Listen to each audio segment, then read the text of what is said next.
Bom dia, amigos e amigas, bom dia, povo e pova. Eu sou o Daniel Nonato. Obrigado a você pela presença em nosso encontro matutino. Hoje, domingão, daqui a pouco vamos lá em Queimados, na paróquia de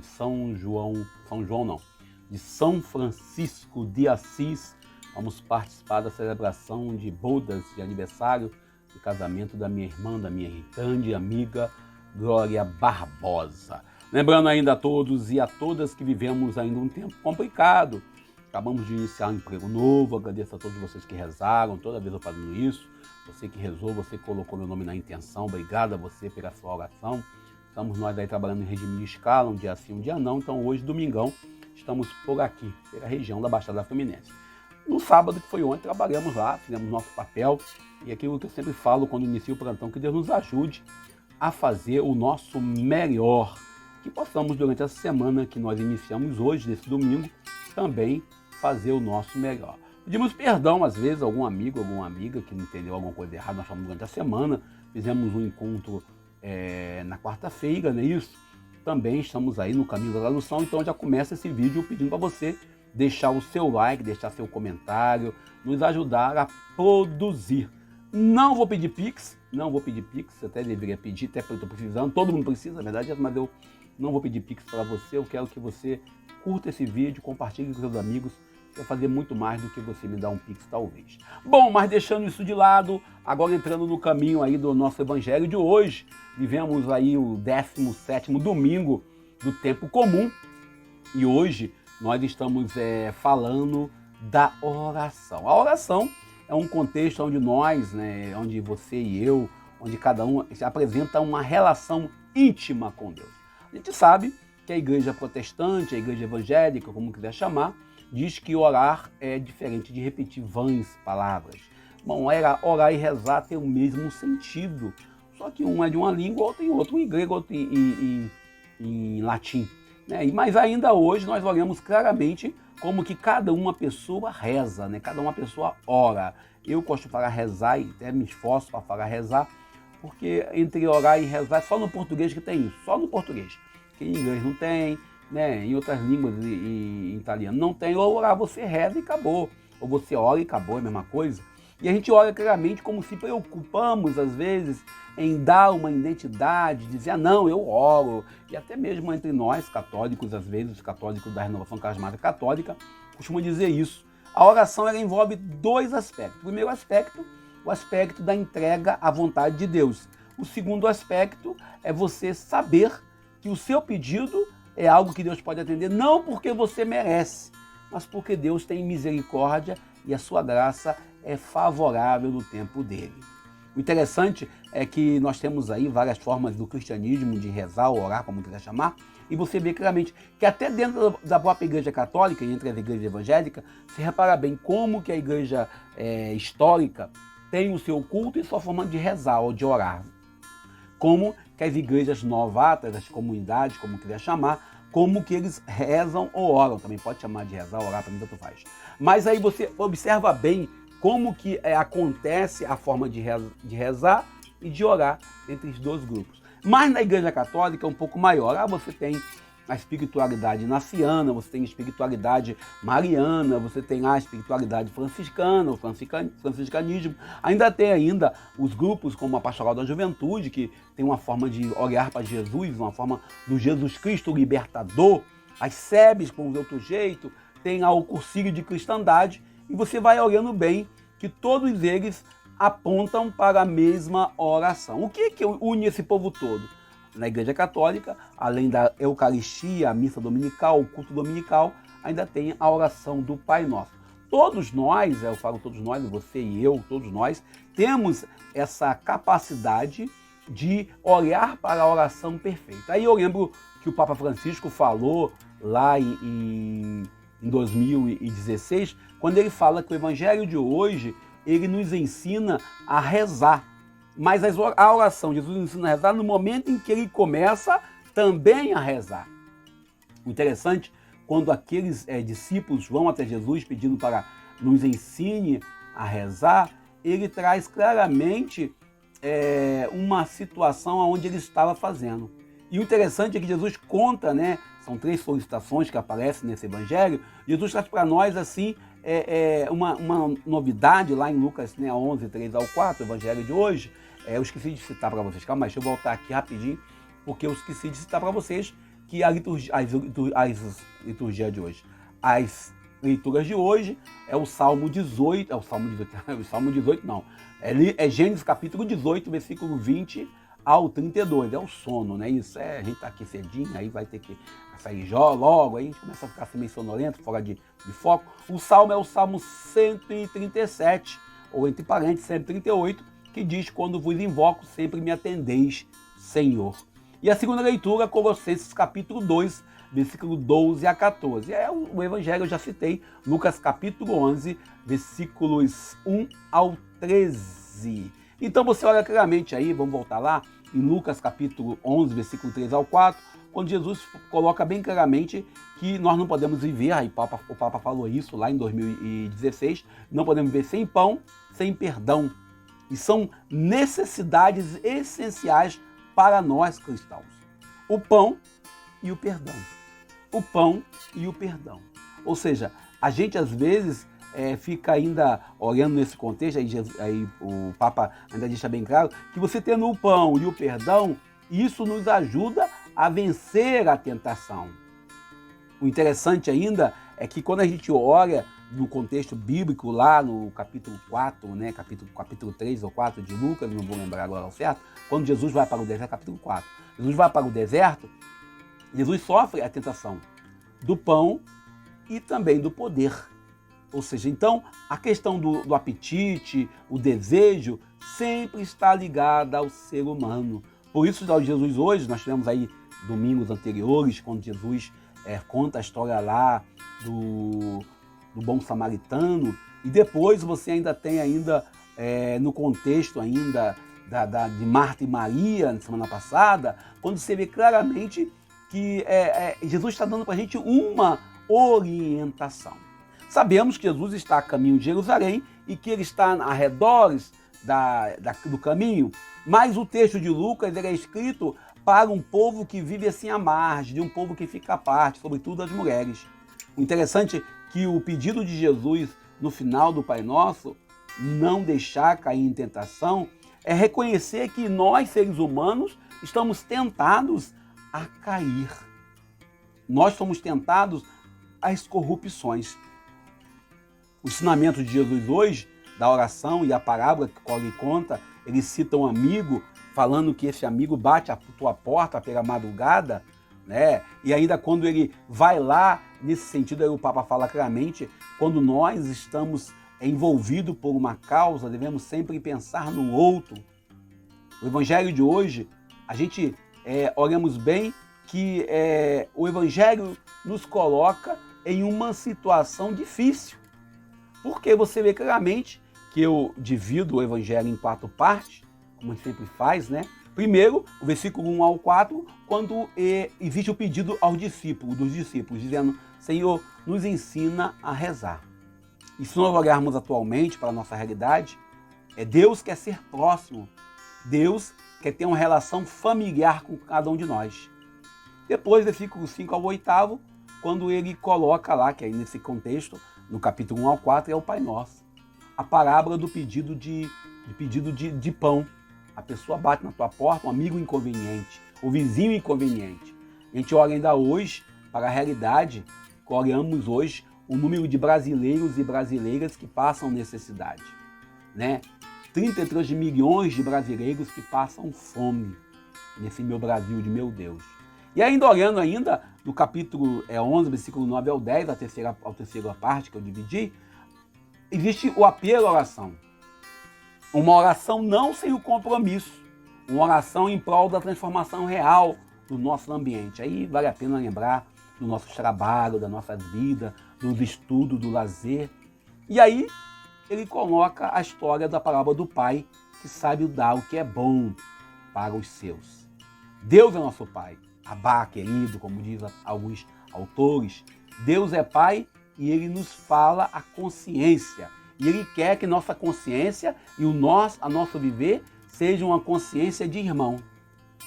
No nascimento da igreja, a pessoa que aprenderia a rezar o Pai Nosso só podia rezar se fosse batizada, pois a pessoa estaria, assim, quando depois de batizado, na história da salvação e no sentido do mistério da vida eterna, da presença plena na vivência comunitária. E se olharmos bem para o Pai Nosso apresentado lá no Evangelho de Mateus, no capítulo 6, versículo 9 ao 13, e olharmos bem o Pai Nosso apresentado pelo Lucas, capítulo 11, versículo 1 ao 4, você vê que tem algumas coisas diferentes. Primeiro, o Mateus começa dizendo: Pai Nosso que estás no céu. Lucas já diz: Pai, santificado seja o vosso nome. E a gente olha ainda no contexto, Mateus se preocupa em alongar, né? O venha teu reino, o vosso reino seja feita a vossa vontade. E aí, Lucas, ele vai mais direto: venha o vosso reino. E ainda vai olhando nesse contexto, Mateus se preocupa em dizer, tradução Ave Maria, o pão nosso de cada dia dai-nos hoje. E interessante é que Lucas, na tradução Ave Maria, traz a gente assim: dai-nos hoje o pão necessário ao nosso sustento. E aí, Mateus conclui a oração dizendo: perdoa nossa ofensa, assim como nós perdoamos. E aí, Lucas vai ser mais direto: perdoai nossos pecados, pois também nós perdoamos aqueles que nos ofenderam. Olhamos bem para esse contexto, como que essa oração resume claramente, e Lucas ainda conclui, para não deixar cair em tentação. Mais tarde, a igreja vai completar que mais livrai do mal. E aí você tem várias versões do Pai Nosso, um que diz: vosso reino, poder, agora, que é a versão ecumênica, sem esquecer a fórmula protestante, que é uma fórmula tudo no singular. A oração do Pai Nosso, que eu dividi aqui em 4 partes, é uma oração que tem 5 petições, e nós não vamos abordar elas, até porque na primeira palestra, a primeira formação que eu dei para os jovens que me convidaram, eu fiz análise do Pai Nosso. Fiz uma análise, entre aspas, né? Apresentei o Pai Nosso, dividindo as petições. Demorou quase 1 hora, porque você vai olhar fundamentalmente, biblicamente, que cada parte nos compromete. O interessante é que o Pai Nosso, em todos eles, começa com uma petição escrito Pai Nosso, e recorda todos eles da santidade, mas todos também lembram da relação do paizinho, do Abá. Jesus hoje traz para nós todos aqui, através dessa palavra de hoje, uma novidade. Deus quer ser próximo. Deus quer ser presença. E Deus sabe como nos tocar. E Ele gosta que nós tenhamos perseverança na oração, a nossa insistência na oração. E precisamos ter consciência. Aí tem uma palavra que estava lendo um artigo de um amigo luterano, ele dizia a palavra vergonha na cara.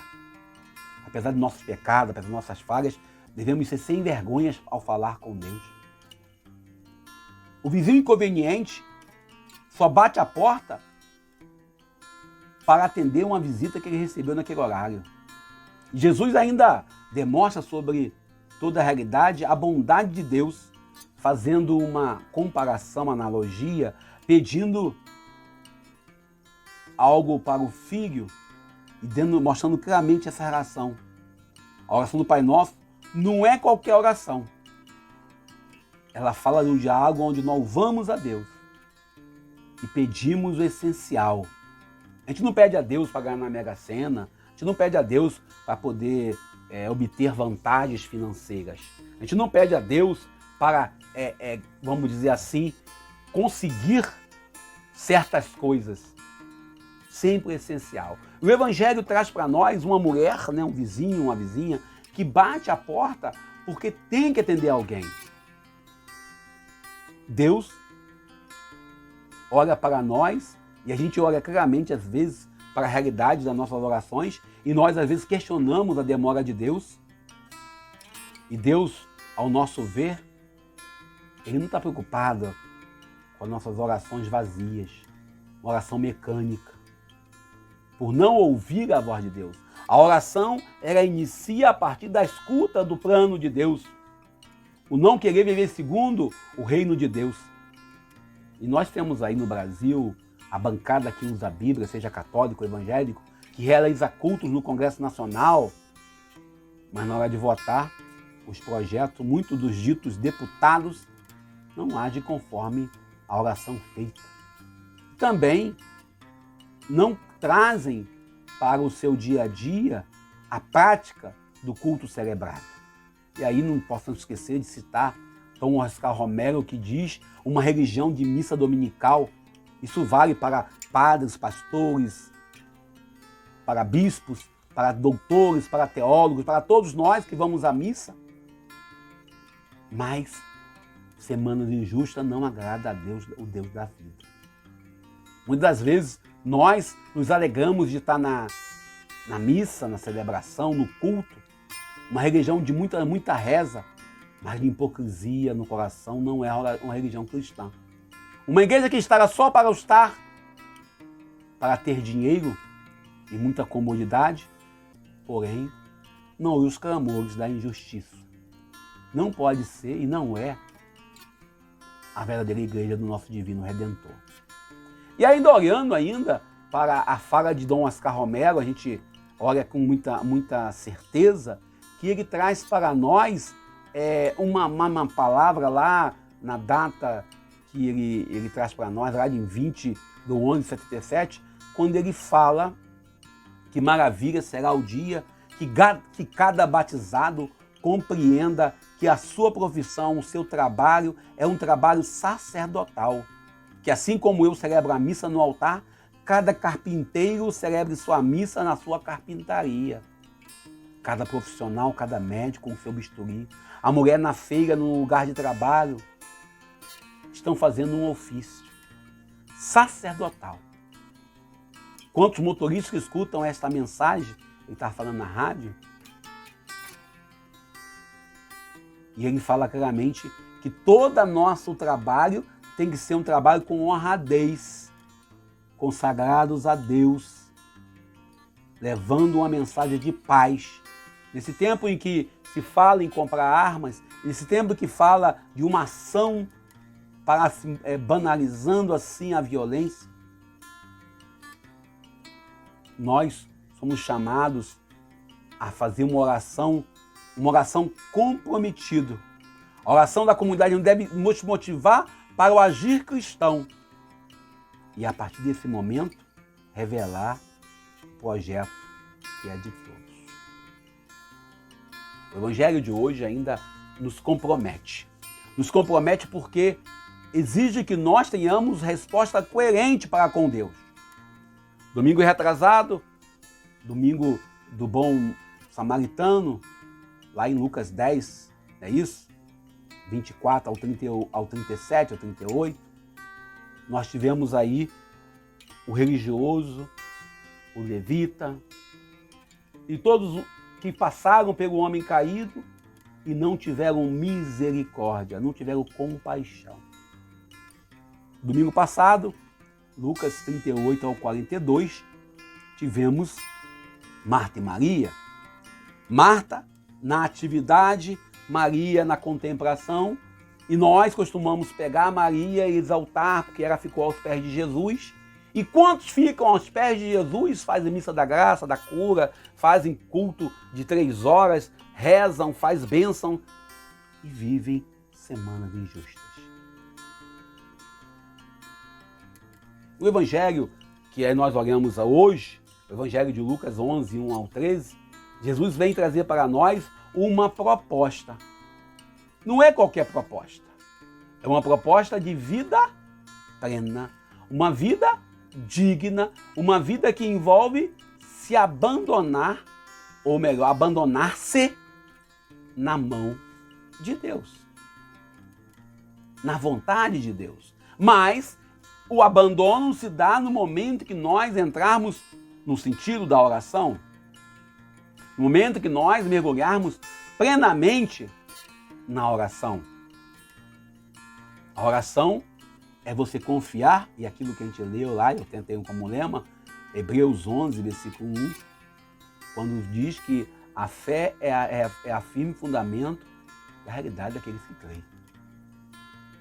O fundamental nessa liturgia de hoje é refletir o quanto nós estamos de fato em oração. Se nossa oração é apenas uma oração ritualística, apenas uma oração sem compromisso com a vida, ou se nossa oração de fato tem algo do sagrado, algo que envolve um trabalho de mudança de comportamento, de conversão, de mudança de vida, de mudança de atitude e, sobretudo, de compromisso com a causa daqueles que estão à margem do caminho. O interessante é que Jesus traz para nós essa novidade. E ele termina o Evangelho, vem falando, procurais e encontrareis, batei e a porta se abrirá. Porque quem pede, recebe. Quem procura, encontra. E aí deixa bem claro a relação de pai e filho, quando ele fala do filho que pediu um peixe, em vez de peixe, se dá uma serpente. Se pedir um ovo, dará-lhe um escorpião. Aí ele fala claramente, se você quer mal das coisas boas para o seu filho, saber das coisas boas que Deus do céu vai lhe dar. E dará o Espírito Santo que lhe pede. Termina essa reflexão falando da presença do Espírito Santo, a força de Deus que habita em cada um de nós, o próprio Deus que habita em nossos corações. Aí você vai lá em Coríntios, quando Paulo fala sobre o Espírito que intercede com gemidos inefáveis, e aí a gente lembra daquela canção da década de 80, né? Eu quero, década de 90, quero que valorize o que você tem, você é o ser, você é alguém tão importante para Deus, chega de ficar chorando, angústia e dor, com esse complexo inferior. Nesse tempo em que vivemos a depressão, aí ontem de ontem, tivemos lá um encontro, doutrina social, diretriz geral da ação evangelizadora da Igreja do Brasil, nosso amigo Ademar, no Conselho Nacional do Laicato, formação, falando sobre a preocupação desse século, onde nós devemos ter as 3 casas. E eu falo claramente, a casa do pão, a casa da oração, a casa da missão. Nós, como comunidade de fé, nós devemos estar preocupados, sim, a casa da missão, a casa da oração, a casa do pão. E a partir disso, o Evangelho abre para nós um espaço significativo para saber que Deus é nosso Pai. Não um pai de filho único, mas um pai que nos ama, um pai que nos quer bem, um pai que nos valoriza a partir daquilo que nós somos, em nossa pequenez, em nossas misérias, em nossas pobrezas, em nossas dores e pecados. Por isso somos chamados a sempre se dirigir a Deus, pedindo a sua presença em nossas vidas, nos ajudando a caminhar dignamente. Bom, eu paro por aqui, agradeço a você pelo caminho. Rezemos hoje pelo aniversário de casamento da Glória Barbosa, minha irmã de caminhada. Deus abençoe, né, e ajude ela a ser mais feliz com sua filha, e seu marido, seu esposo. Que a família da Glória Barbosa tenha essa graça de celebrar, que os amigos se alegrem com ela. E vamos nós juntos, lembrando que hoje é domingo, dia de ir na missa, no culto, na celebração. É dia de quem não estiver de plantão, que semana passada estava de plantão. Quem está trabalhando aí, quem não estiver trabalhando, tiver um tempo, deixe de rezar, pare um tempo, medita com o tempo. Lembrando, a oração começa a partir da escuta.